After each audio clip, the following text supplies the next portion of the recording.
It's late 1945, just after Japan's surrender.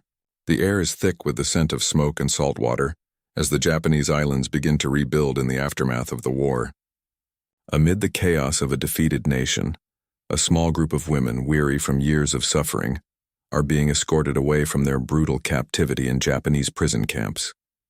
They are among the fortunate ones, the liberated female prisoners of war, freed by American forces, who now take them to newly established care facilities. As the women step onto the American transport ships, there is a palpable sense of disbelief. Their bodies are frail, their minds battered from the torment they've endured. But there is something else, something small but entirely new to them: the beds. After years of sleeping on hard floors, mats, or in cramped, unsanitary conditions, they are given a chance to rest on soft American mattresses. The sensation is almost foreign. The comfort of softness beneath their exhausted bodies feels surreal, as if they've been transported into another world. One woman, after years of lying on cold stone, lowers herself onto the plush mattress. She pauses, unsure how to react, then lets out a soft sigh, a sound mingling exhaustion, disbelief, and relief. Her body sinks into the softness, and for the first time in a long while, she allows herself to relax, to feel what it means to be at rest. The weight of the war, the trauma of captivity, seems to lift, if only for a moment. This simple act, a bed, becomes a symbol of their newfound freedom. But for the women who had been stripped of dignity and comfort for so long, this small comfort feels like nothing short of a miracle. When World War II broke out, women were often seen as peripheral to the brutal realities of combat. However, in the Pacific Theater, many women found themselves caught in the devastating consequences of the war. While men fought on the front lines, women, both civilians and military personnel, found themselves in positions of suffering that they had not anticipated. For those captured by enemy forces, particularly the women held by Japan, their experiences were marked not only by the violence of war but by the cruel realities of gendered captivity. The Japanese military's treatment of prisoners of war, especially women, was notoriously harsh. Women who were captured were subjected to sexual violence, forced labor, and the same inhumane conditions that their male counterparts faced. However, there was an added layer of exploitation and abuse unique to female POWs.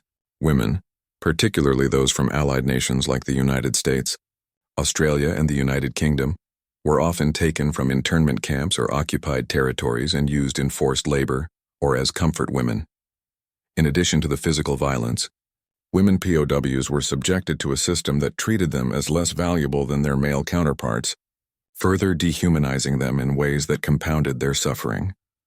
While the suffering of male POWs was well documented, the stories of women remained largely overlooked. As wartime narratives were predominantly focused on the experiences of men, these women were not only victims of violence but also isolated by their gender and the broader cultural perceptions of wartime women. Often they were treated as secondary to their male comrades, whose plight was deemed more significant in the eyes of both the media and military command. In the Japanese camps, female POWs were given little consideration beyond their ability to provide labor for the war effort. They were housed in cramped, unsanitary conditions and subjected to the same food deprivation and physical punishment as the men. The emotional and psychological toll was immense. These women were frequently starved, overworked, and exposed to diseases they had no means of combating. Their families and homes had been obliterated by the war, and they found themselves in a daily battle for survival against not just their captors, but their own despair. Despite their immense suffering, many of these women developed remarkable inner strength. They bonded with fellow prisoners, their solidarity forming a source of emotional survival. But it was a fragile survival, lived in constant fear of the next wave of violence or death.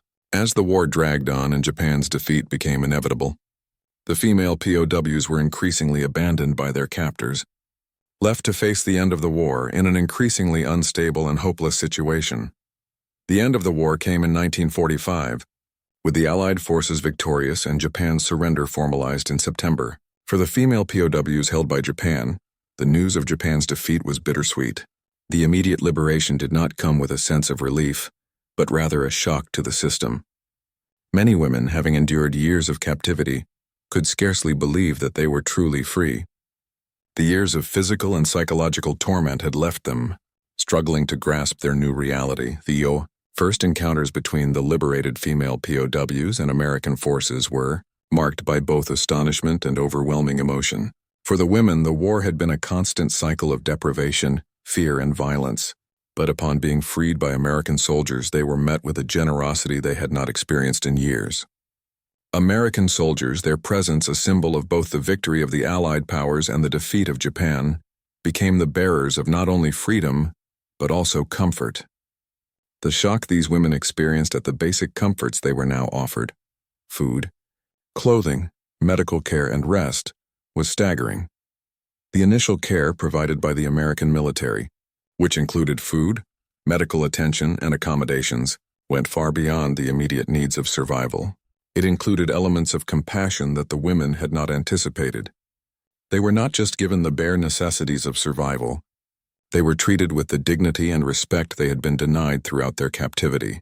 For many of the women, the most profound and unexpected part of their liberation was the softness of an American bed. After years of sleeping on hard floors or makeshift beds in prison camps, they now lay on mattresses that seemed like something out of a dream. The initial transition from captivity to freedom was emotionally and physically overwhelming. The simple act of lying in a soft bed was an experience many of the women had forgotten was possible. The soft mattress, the warmth of a clean room, and the ability to rest without the constant threat of violence were sensations so foreign that they left many women in tears. For a generation of women who had endured the worst that war could offer, the comfort of a bed symbolized not just the end of their suffering, but the start of the long road to recovery. The liberation of these women was not just about the end of their physical imprisonment, but about the emotional and psychological process of rebuilding. The years of violence, trauma, and forced labor would not disappear overnight. But the American soldiers' acts of kindness, their acknowledgement of the women's humanity, and the comforts they provided laid the groundwork for healing. The beds they rested in that first night were not simply furniture.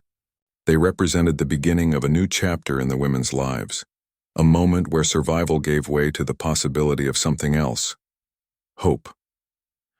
The simple act of lying on a soft American bed after years of deprivation encapsulated more than just physical relief for the women POWs.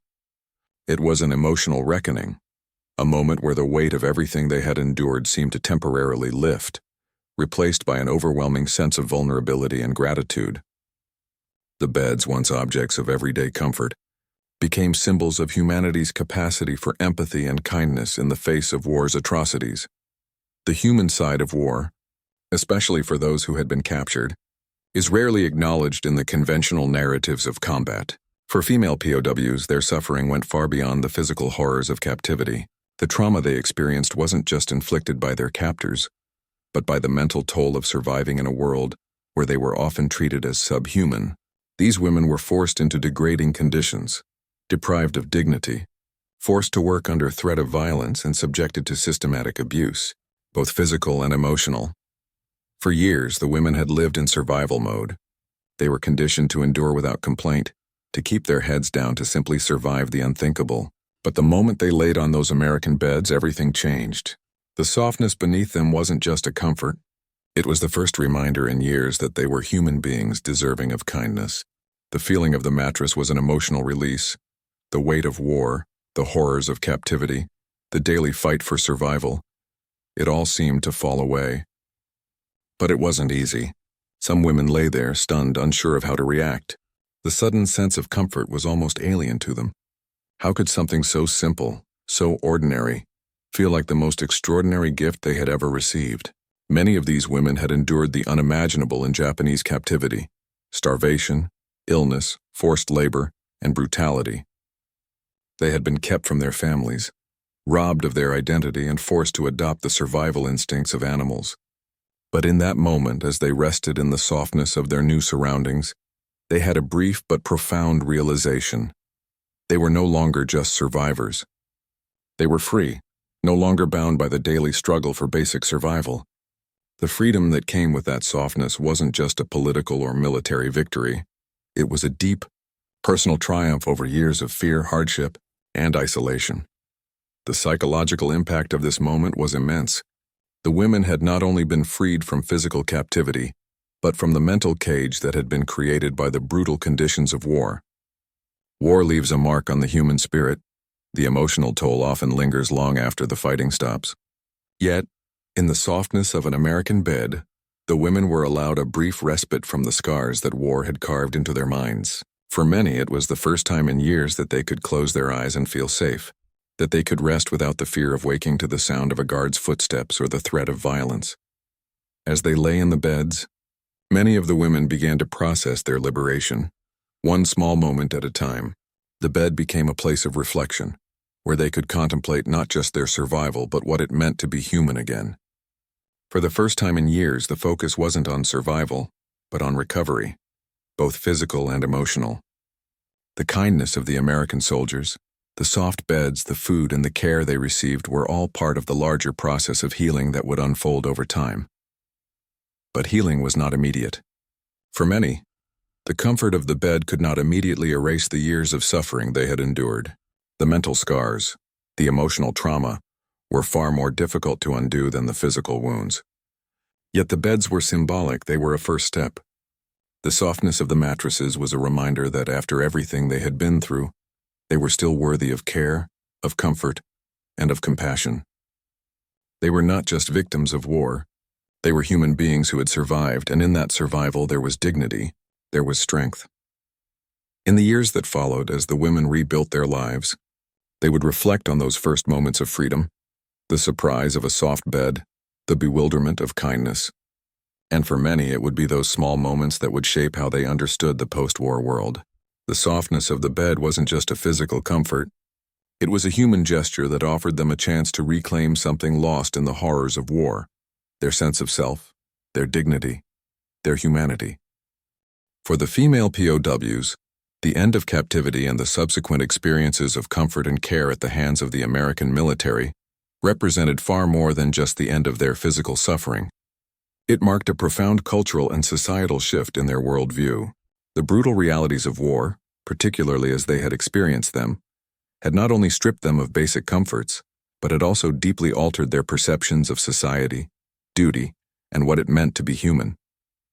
The comfort of a soft bed, though seemingly simple, symbolized the beginning of a larger transformation, one that reshaped how these women viewed their own place in the world post-liberation. Before captivity, many of these women had been raised in cultures with strict societal expectations. In Japan, as in many parts of the world, women were traditionally viewed as caregivers, nurturers, and supporters of the male-dominated world of warfare. While their roles in the military and as support staff during the war were significant, their lives were largely defined by what they could contribute to the war effort in a subordinate capacity. Many were trained to support the military machinery without questioning the system they were a part of.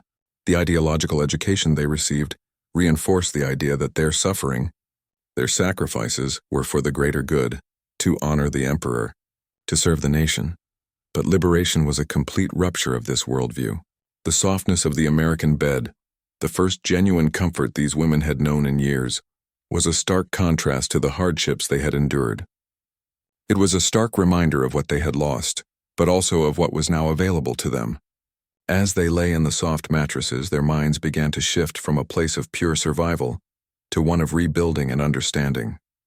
For many, this was the first time they were able to experience their own humanity again, without the crushing weight of survival hanging over them. The contrast between their former existence in captivity and their current circumstances forced them to reckon with the reality of what they had endured and what they now had the potential to become. The cultural shift that began with the American beds was not just a personal one, but one that touched on broader questions of identity and society.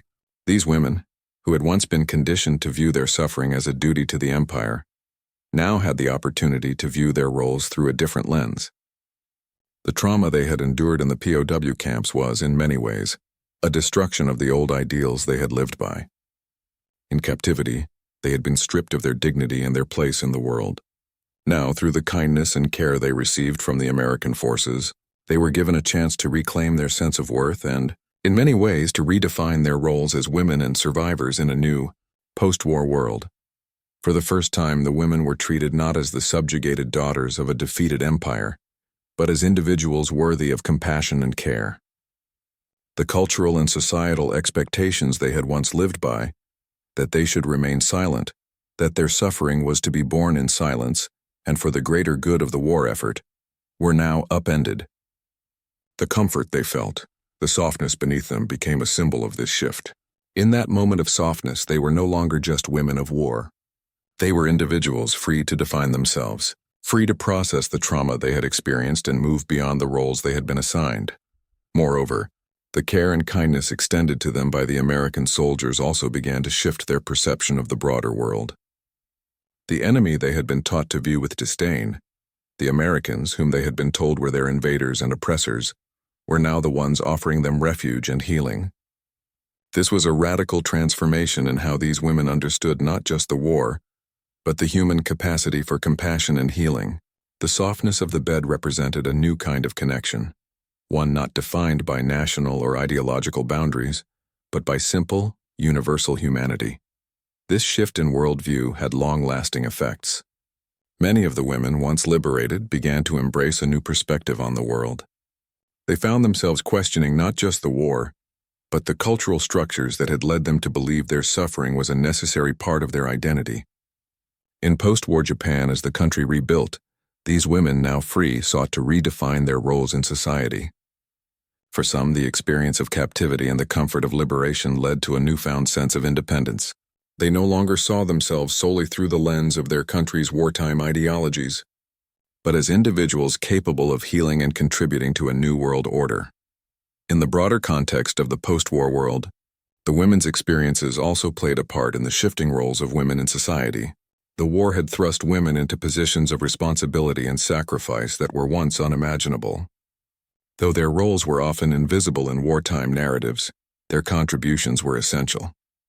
The softness of the American bed was not just a moment of physical relief, but a symbol of how far women had come, from subjugation and suffering to a place where they were allowed to rest, reflect, and ultimately transform. As Japan and the world moved toward rebuilding, these women, once defined by their loyalty to an empire now defeated, began to carve out new identities. The kindness shown to them was part of this rebuilding process, both personally and culturally. Their suffering in captivity would never be fully erased, but the comforts they were given allowed them to begin a journey of healing, transformation, and ultimately, empowerment. The physical and psychological relief that the female POWs experienced in the aftermath of their liberation was immense and transformative. After years of deprivation, suffering, and enduring unspeakable hardships, the simple comforts offered by the American military, particularly the softness of a bed, served as an immediate form of healing, albeit one that unfolded over time. For these women, the transition from a constant state of survival to one where they could rest and begin to recover was jarring, but also incredibly restorative. On a physical level, the relief was almost immediate. Many of these women had been emaciated, weakened by malnutrition, and physically broken by the harsh conditions of their captivity. They had spent years on little food, working in forced labor and enduring sickness without proper medical care. The American bed, soft and inviting, offered them something they had not known in years, a chance to rest. For the first time in a long while, these women could sleep without the constant worry of whether they would be woken in the middle of the night by guards, or whether they would be able to find enough food to eat the next day. For some, simply lying on a mattress without the sharp pain of hunger or the weight of anxiety was an overwhelming experience. They had been so accustomed to discomfort that the softness of the bed felt almost like a dream, and the very act of sleep, once a luxury beyond reach, became an emotional release. Many of them drifted into sleep quickly, their bodies desperate for rest after years of deprivation. Their muscles, which had been tense with fear and stress for so long, slowly relaxed. The immediate physical impact of this comfort was undeniable. The women began to regain strength, their bodies slowly healing from the ravages of starvation, disease, and labor. Yet the psychological relief was just as profound, if not more so. For these women, the trauma they had endured during their captivity was not just physical but deeply emotional. The war, and their subsequent imprisonment, had stripped them of their dignity, leaving them with a sense of isolation and powerlessness. They had been treated as less than human, and their experiences had forced them to view themselves through the lens of survival. Each day had been a battle, not just for life, but for a sense of self-worth. When they were liberated, the offer of comfort and care, especially something as simple as a soft bed, served as an emotional lifeline. It was a reminder that they were still valued, still worthy of care, still human. The kindness shown to them by the American soldiers was a balm for the wounds that went beyond the physical. It allowed them to begin the slow process of healing, of restoring their sense of self, of understanding that they were not merely survivors of war, but women who could begin to reclaim the pieces of their lives that had been torn apart. The softness of the bed became a metaphor for the larger process of psychological healing.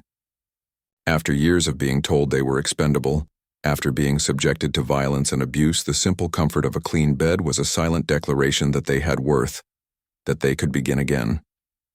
This was not just about physical comfort. It was about restoring their identity, their dignity, and their humanity. For many of the women, the psychological toll of captivity was not something that could be healed overnight. The trauma they had suffered would take years to process. Yet, in that moment of lying on an American bed, they were given the chance to rest and, for the first time in a long while, to feel safe. The act of resting was no longer just about survival.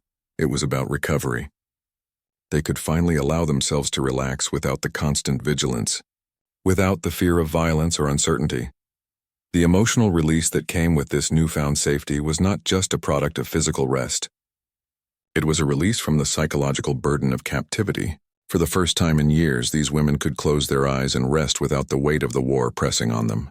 The trauma that had followed them through the war was momentarily put to rest as they lay down, surrounded by the quiet comfort of peace. The psychological burden of war didn't disappear, but in that moment it was at least momentarily alleviated.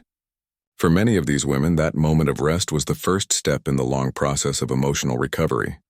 The true turning point for these women came in the quiet moments after their liberation, when they were first allowed to rest, free from the immediate threat of violence and dehumanization. It was the first night of sleep in an American bed, an event that, in its simplicity, would forever alter the course of their emotional recovery. This moment was not dramatic or outwardly significant in the grand scope of history, but for the women who had endured years of torment, it was a profound and life-changing experience. In the chaos of liberation, when they were first freed from the Japanese prison camps, the women were overwhelmed with the shock of survival. The very idea of freedom was almost too abstract to comprehend after years of captivity. They had been stripped of their autonomy, their dignity, and for so long had been reduced to mere survivors, focused solely on the next meal or the next moment of safety. But when they were offered the chance to rest in a soft, clean bed, the full weight of their liberation began to settle in. For many, the moment they lay down in that American bed, surrounded by the comfort of blankets and a safe environment, was not just a chance to sleep. It was a quiet reckoning. As their bodies sank into the mattress, they were flooded with a mixture of disbelief, relief, and emotion. The softness they had never known, the comfort they had been denied for so long, was now within their reach. It was an overwhelming experience, not because of the bed itself, but because of what it represented. After years of harsh conditions and cold, hard surfaces, cramped spaces, and the ever-present threat of death or violence, the act of lying on a soft bed felt almost alien. In that stillness, for the first time, the women could afford to let their guard down. They no longer needed to be on high alert, fearful for their safety, wondering when the next blow would fall. The comfort of the bed allowed them to process their journey, to reflect on the unimaginable hardships they had endured. For some, it was a moment of quiet reflection, realizing that they had survived the horrors of war. For others, it was the first time in years that they were able to allow their emotional barriers to drop, to cry, to feel the weight of everything they had been through. This moment, though subtle, marked a decisive shift. The women realized that the end of the war meant more than just physical survival. It meant a chance to reclaim their sense of identity, their humanity. The bed, the softness beneath them, was a symbol of that recovery. The liberation they had experienced was not just about being freed from captivity, but about being offered the chance to heal, both physically and emotionally. The turning point wasn't just in the bed itself, but in the realization that, despite all they had suffered, despite the years of hardship, they could now rest and allow themselves to heal. The psychological and emotional release was immeasurable. For these women, the simple act of lying down in an American bed, a symbol of peace and care, became a moment of profound liberation. It marked the end of one chapter of their lives, and that of suffering and survival, and the beginning of another, that of recovery, healing, and redefining themselves as individuals, not just as victims of war. For the American soldiers who witnessed these women's reactions, it was a sobering and powerful moment as well. They had liberated these women from the horrors of war, but they had also given them a chance to reclaim their humanity. In offering something as simple as a soft bed, the soldiers unknowingly participated in the women's emotional and psychological healing. The impact was felt deeply, not just by the POWs, but by the soldiers themselves, who saw firsthand the profound difference such small acts of kindness could make in the aftermath of war. In the grand narrative of World War II, the liberation of female POWs might seem like a minor event. Yet for the women who experienced it, this moment of rest was a pivotal turning point in their journey. It marked the beginning of their journey back to themselves, a slow, painful, and often difficult process, but one that was made possible by the softness of a bed, the basic comforts of safety, and the profound kindness of their liberators. The liberation of these women was a pivotal moment in their lives, but the aftermath of their experiences was far from simple. The physical relief they felt after being freed, symbolized by the softness of an American bed, did not mark the end of their journey. The years they spent as POWs had deeply scarred them, both physically and emotionally, and the process of healing was neither immediate nor easy. While the comfort of their newfound freedom was undeniable, it could not undo the trauma they had experienced. Physically, many of the women were left in frail conditions, their bodies worn down by years of malnutrition, forced labor, and illness. Some had suffered severe weight loss, while others had contracted diseases that would take months, if not years, to treat. The American medical teams worked tirelessly to tend to their wounds, but the scars left by years of suffering could not be erased quickly. Their bodies slowly recovered, but the emotional scars, the ones that ran deeper than any physical wound, took far longer to heal. Psychologically, the women struggled with the lingering effects of their captivity. Many had endured sexual violence, physical abuse, and emotional degradation. They had been stripped of their agency, their sense of self-worth, and their dignity. After years of being treated as property or tools for survival, the idea of reclaiming their own identity was overwhelming. The psychological toll was immense, and the process of reintegration into a normal, peaceful life was riddled with obstacles. Many of the women were haunted by feelings of shame, guilt, and confusion. They had been subjected to so much pain and fear that it was difficult to know how to live again, how to reconcile their past suffering with the opportunity for a future that seemed distant and uncertain. For some women, the process of healing was aided by the kindness and care shown to them by the American military. The softness of the American bed, the first taste of proper nutrition, and the medical attention they received were all crucial steps in their recovery. But the emotional healing was much more complicated. Many women found that they could not escape the memories of their captivity. Flashbacks, nightmares, and the constant weight of their trauma followed them wherever they went. Post-traumatic stress disorder, PTSD, though not widely recognized at the time, affected many of these women, and it often went unspoken.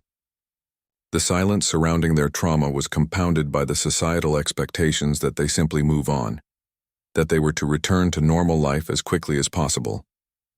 Yet for those who had survived captivity, normal life felt like an unattainable dream. Some women, in time, found ways to process their experiences, whether through sharing their stories with fellow survivors, seeking therapy, or becoming involved in advocacy for other POWs and survivors. However, for many, the process of healing was deeply personal and often solitary. The emotional scars left by the war were not easily seen, and they were not easily healed. Over time, as the women rebuilt their lives, some became active in spreading awareness about the plight of female POWs, working to ensure that their stories were no longer overlooked or forgotten. They became advocates for the recognition and acknowledgement of the suffering they had endured, seeking recognition not just for themselves, but for all women who had been taken as prisoners of war. The transition from captivity to freedom was not simply about survival. It was about rediscovering a sense of self that had been lost in the horrors of war.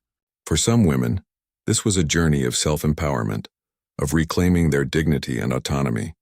But it was also a journey of reconciling the person they had been before the war with the person they had become after surviving such immense suffering. This journey, though painful and filled with setbacks, was made possible by the care and kindness they received after their liberation. The softness of an American bed may have been a symbolic beginning, but the road to recovery was long, and for many, it would last a lifetime. The liberation of female POWs and the comfort they received in the form of American beds had repercussions that extended far beyond the immediate emotional relief they experienced. While the women's personal recoveries were paramount, the broader impact of their liberation influenced not only their own lives but also the post-war relationship between Japan and the United States, as well as the evolving attitude toward women in both societies. In the immediate post-war period, Japan faced a nation in ruins. The war had decimated its cities, and the loss of life, both military and civilian, was incomprehensible. As Japan began the painful process of rebuilding, the role of women in the country became an important focal point. During the war, women had been expected to take on both traditional roles and those typically reserved for men, including working in factories, providing support to the military, and even engaging in direct action as nurses and soldiers. But with Japan's defeat, women were now tasked with rebuilding the country, not just physically but socially and culturally. Their experiences, especially those of the female POWs, were a reflection of the deeper gendered trauma caused by the war. For the women who had been held in captivity, their return to Japan was a journey of personal reclamation. They faced the challenges of reintegrating into a society that had, for years, been under the strict control of wartime ideology. Many of these women found it difficult to return to normal life. The war had fundamentally changed their identity. They were no longer simply daughters or wives, but survivors of unimaginable suffering. The psychological scars left by their captivity, coupled with the trauma of being women in a post-war society that had little regard for their struggles, left many feeling isolated and disconnected. Yet, there was a silver lining: the process of liberation and the kindness they received from American forces helped to shift societal attitudes toward women, both in Japan and in the United States. For the first time, female POWs were recognized not just as victims but as active participants in the war, as human beings who had endured incredible hardship, yet survived. Their stories, once buried beneath the rubble of wartime propaganda, began to surface. They were no longer ignored as women's issues, but were seen as part of the broader narrative of wartime suffering. In the United States, the care given to female POWs also had a lasting effect on the American military and public perception of post-war rehabilitation. The compassion shown to the women, particularly the symbolic act of offering something as simple as a bed, signaled a shift in how the United States viewed its veterans, particularly female ones. For years, the role of women in the military and wartime effort had been overlooked, their contributions marginalized in favor of male combat veterans. But the treatment of the female POWs marked a recognition that their suffering was just as significant and their need for recovery just as vital as that of their male counterparts. Moreover, the kindness extended to these women, both from the American military and from American society, reflected a shift in the nation's broader cultural understanding of the effects of war. The experience of female POWs highlighted the need for not only physical relief but also psychological care. In many ways, their treatment was a precursor to the eventual recognition of PTSD, post-traumatic stress disorder, as a serious condition faced by all veterans. It was an early acknowledgement that the effects of war were not solely physical, but mental, and that recovery required more than just the return of soldiers to civilian life. The cultural impact of the female POW experience was also felt in the post-war relationship between Japan and the United States. The Japanese women who had been liberated, who had been shown kindness in the form of food, care, and rest, became a symbol of the potential for reconciliation and healing. In the years following the war, As Japan and the U.S. navigated the complex relationship between occupier and occupied, the image of the American military treating the Japanese women with compassion served as a counterpoint to the brutal history of war. It was a reminder that even in the face of overwhelming conflict, acts of kindness could bridge the divide between nations and people. However, it would take years for the full impact of this shift to be understood, particularly in Japan, where the scars of war ran deep. The female POWs who had survived their captivity had much to contribute to the rebuilding of their nation, but their voices were often marginalized in the male-dominated post-war political and social landscape. Over time, however, their stories began to emerge, reshaping the narrative of the war and challenging the traditional role of women in wartime history. In the United States, the recognition of female POWs and the kindness extended to them helped to shape the post-war attitude toward women's roles in both military and civilian life. It contributed to the broader movements that would come to fruition in the 1960s and beyond, advocating for women's rights, the acknowledgement of women's contributions to society, and the recognition of their suffering. The legacy of these women, their survival, and the kindness they received, was one that transcended the immediate post-war period and contributed to a larger cultural shift toward gender equality. The journey of the female POWs, from the horrors of captivity to the soft relief of American beds, is a powerful testament to the resilience of the human spirit. In the midst of unimaginable suffering, where these women had been deprived of their dignity, their comfort, and often their hope, the simple comfort of a soft mattress was not just a luxury, it was a symbol of their newfound humanity. The softness they felt beneath them was not just physical comfort. It was the manifestation of a freedom they had not thought possible. For years they had fought to survive, now they could rest. This moment, though seemingly small, had profound ramifications. The kindness extended to these women by the American military wasn't just a fleeting gesture. It represented the beginning of their emotional and psychological recovery. The softness of the bed was a chance to heal, both physically and mentally. It was a symbol of the contrast between captivity and freedom, suffering and peace. It allowed these women to feel, for the first time in years, a sense of worth. A moment when they were not just survivors, but people deserving of care and compassion. For many, the journey to healing was long and complex. The scars of war, both visible and invisible, did not fade easily. But the act of offering kindness, the recognition of their suffering, and the small comforts that followed their liberation played a crucial role in the rebuilding of their lives. It helped them reclaim their identity, their dignity, and their sense of self. These women were no longer defined solely by their victimhood. They were survivors, and in many ways, they became advocates for the recognition of other POWs and the acknowledgement of the trauma faced by women during the war. This story, of soft beds and simple kindness, is a reminder that even in the darkest times, humanity can persist. Small acts of compassion, whether it's offering food, shelter, or a bed to rest in, can have far-reaching effects, rippling through lives and societies long after the moment has passed. The women who lay in those beds, freed from the cruelty of captivity, understood this better than anyone. They had endured the unimaginable, but in the softness of an American bed, they were given the chance to rest, to recover, and to rebuild. Their experience is not just a story of survival, it is a reminder of the capacity for empathy, kindness, and healing even after the most brutal of conflicts. It is a testament to the strength of the human spirit and the enduring power of compassion, and it shows us that sometimes the most profound moments of transformation come from the simplest acts of care.